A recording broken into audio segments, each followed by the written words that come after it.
Hi there guys, so today I'm going to talk about resetting, knowing your limits. So it's something that I've had to do recently in recent months due to the fact that I could feel I was taking on too much. There was things at work that were getting on top of me. There was things in my personal life that were getting on top of me. Work's been particularly stressful just due to staffing levels, issues with some facilities and not feeling heard or listened to. Um, and in personal life, there's been some dating issues. I'm not going to go into it right now because um, this, as I say, there are certain things I can't talk about, and this is one of them. It's been getting to me a bit, and everything's sort of built up. And it's not been easy. It was kind of one thing after another. So I'm dating a girl that has had to cancel on me fairly often recently, and it's by no fault of her own, and I can't go into the reasons why. Um, it's been playing on my own insecurities in the sense of questioning whether she was actually interested in me, and it's made me behave in a way that I didn't want to. And I have to say, I have been very reframed. I think the fine mindfulness has really helped me in the sense that the hot head in me didn't go off on one and have a go at her. I'm trying to be more patient. I mean, a lot of people don't know that I'm actually dating someone, but and you won't. I'm not going to reveal who they are because I'm not going to share identities like that on here, and also it is fairly new, so it's not something I want to share right now.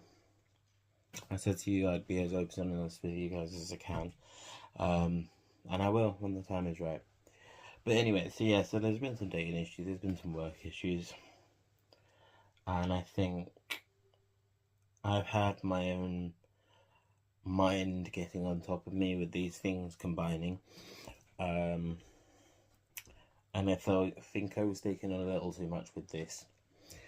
I was getting a little obsessed with it again, so I needed to take that step back and reset. And it's just important, though, to remember that you do need that. Um, I think we all forget sometimes when we get wrapped up in our own lives that we're not machines. We will burn out if we keep on going. And it's important to recognise when you need to take that step back. And I did recently, and I feel a lot better for it. I was finding that my anxiety levels were at the top end of the scale, and everything was a major stress. But in the face of stress today, where we were particularly short-staffed at work again, due to holidays and sickness and all of that, the normal things that come about. I found that I didn't feel myself getting anxious or pissed off. I felt strangely calm, and I think that's the importance of resetting. Again, the mindfulness stuff that I have been doing over the last 6 weeks through work has had a real positive impact.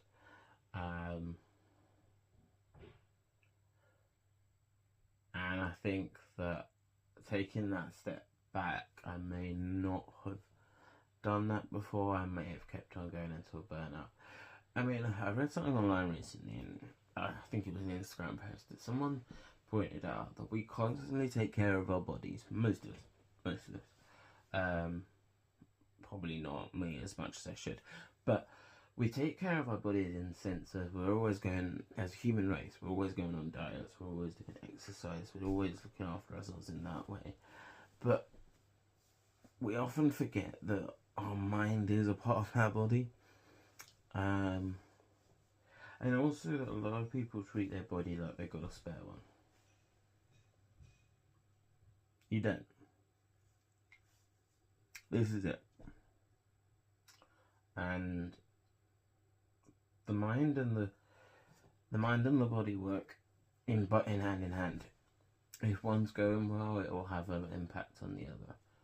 I'm not saying become a health freak.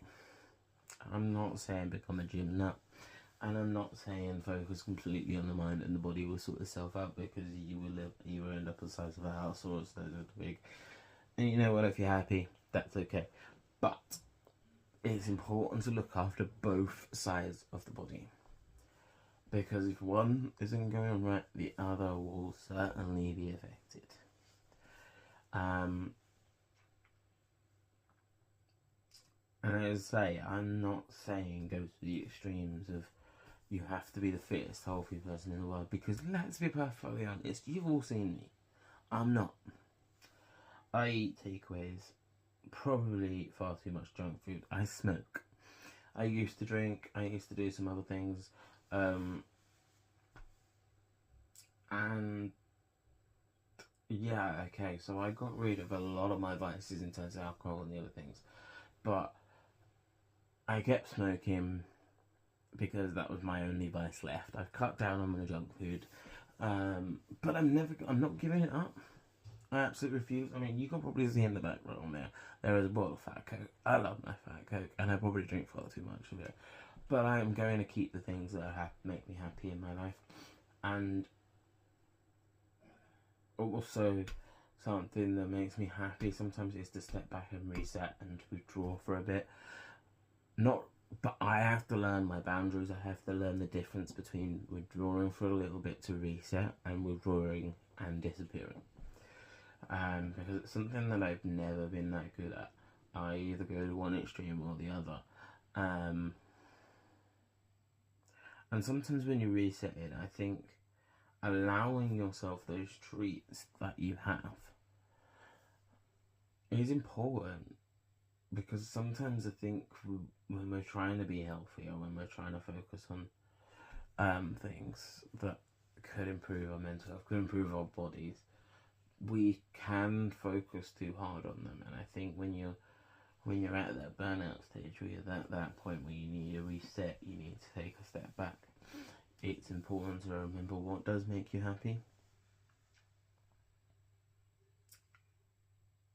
And even if it's bad for you, enjoy it.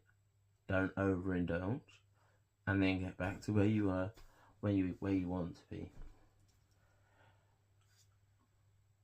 I'm very for fitness in the sense that, as I say, the evidence speaks for itself in terms of exercise and the mental health.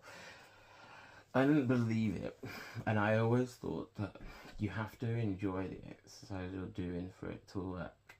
And I still believe that, because I never liked exercise when I was, ever. But not because I didn't like exercise, but because I didn't like the activities I was doing, like running, gym. They're not for me. I did enjoy playing football as a kid. I did play cricket. I tried to dab hand at rugby. That didn't work out. I played golf. Some of those things I sort of liked, but walking has always been something that I've enjoyed. Because when you're walking, you can listen to music, you can take pictures, you can take in the scene around you. I feel like when you go for a run, firstly it's going to give me a heart attack, and secondly,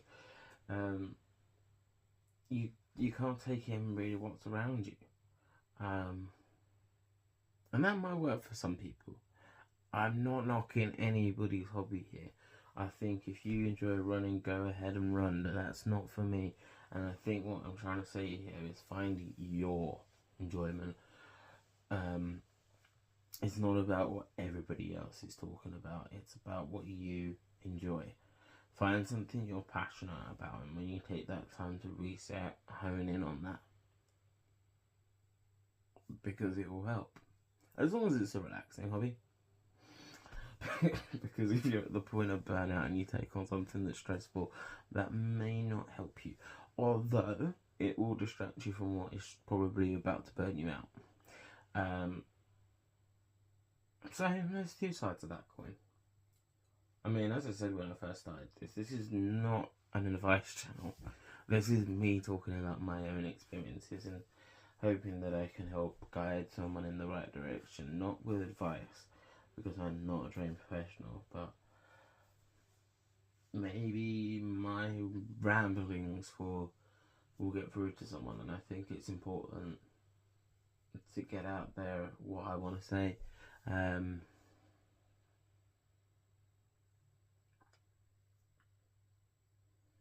not just to help someone on their journey, but to encourage people to speak out about their journey, their own journeys.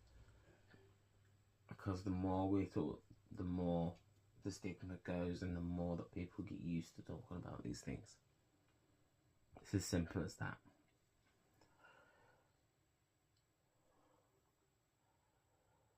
And remember that asking for help is not a weakness.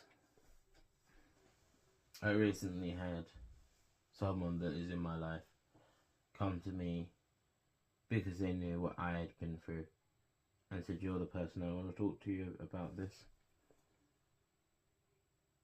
And they were falling apart.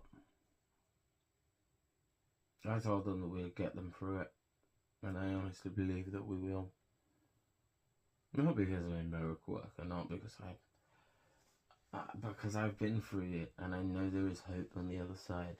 And I really hope that I can be the person that brings that person back. Not for my own ego, but for them.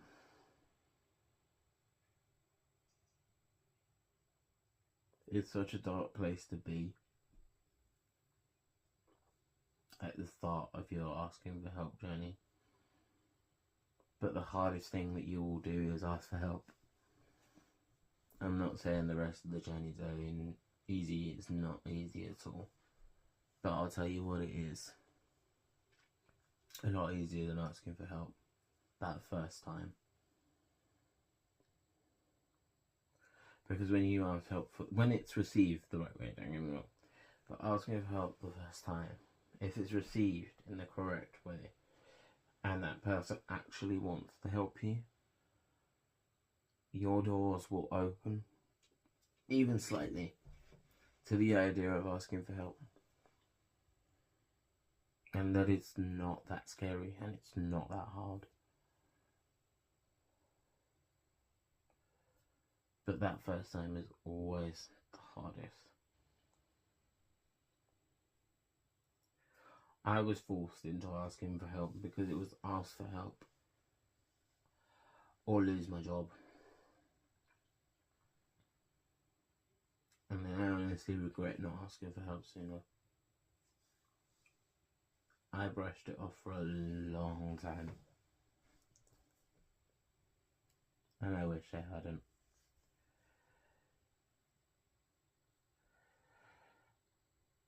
And I think that there's a lot of people out there that probably feel the same way, that really wish they'd asked for help sooner. And there's probably a lot of families out there who have lost loved ones that wish they'd asked for help. Don't be an idiot, and don't be scared to reach out.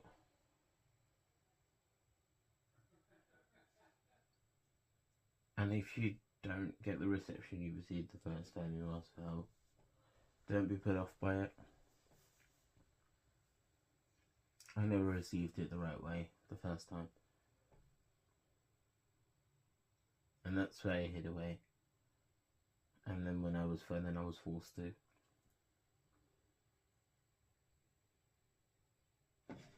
And maybe I didn't ask for help in the most obvious ways. I may have done it in subliminal ways, but they weren't so subliminal that people didn't notice, because people knew what was going on with me. There were people out there that did. Just weren't the people that were going to help me.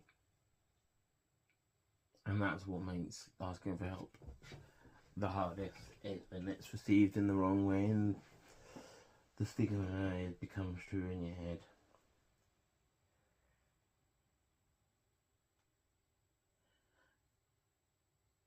And just like there's no harm in asking for help, there's no harm in stepping back from things if you need that reset, if you need that time.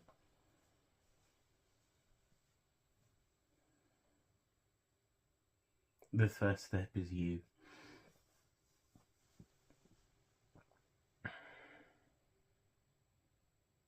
And only you can make that decision truly for yourself.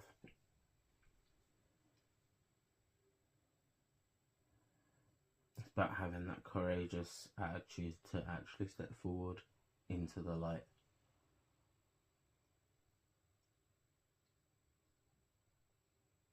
Anyway, that'll be all from me now. I hope you're having a great day, and I hope you're having a great mental health day, and I'll speak to you guys soon.